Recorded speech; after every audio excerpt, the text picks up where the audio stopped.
Selamat malam pemirsa, inilah Headline News Metro TV. Kuasa hukum Anies Muhaimin, Heru Widodo mengaku aneh dengan pernyataan kuasa hukum Prabowo Gibran bahwa petitum pasangan Amin dinilai mengambang berisi narasi asumsi ketimbang bukti. Pasalnya tim kuasa hukum Paslon 02 itu meminta agenda sidang lanjutan sengketa Pilpres 2024 digelar siang pada esok hari. Kenapa mereka minta tunda siang? Kan narasi itu cukup dibalas dengan narasi. Tapi kan tadi ketika diminta jam 10, minta jam 1.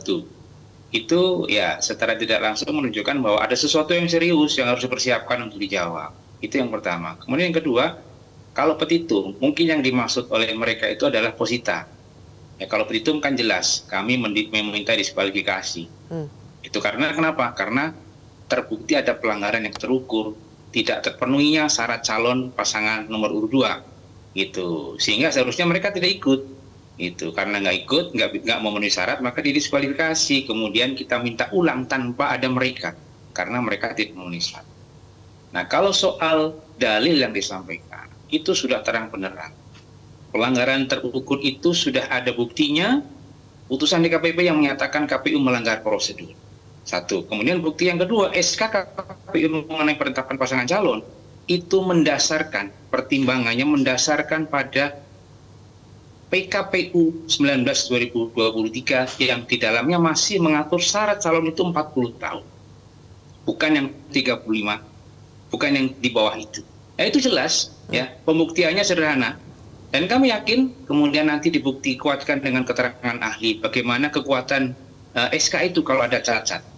Itu yang pertama. Yang kedua, kalau soal bukti pelanggaran, bukan asumsi keterlibatan menteri, juga bukan asumsi. Notoire feiten, terang-terangan di depan publik mereka menyatakan dukungan dan membagi-bagi bansos ya, yang bukan kewenangan menteri itu. Menteri sosial tidak pernah dilibatkan, tapi menteri-menteri yang mendukung pasangan calon nomor 2 aktif itu membagi-bagi bansos.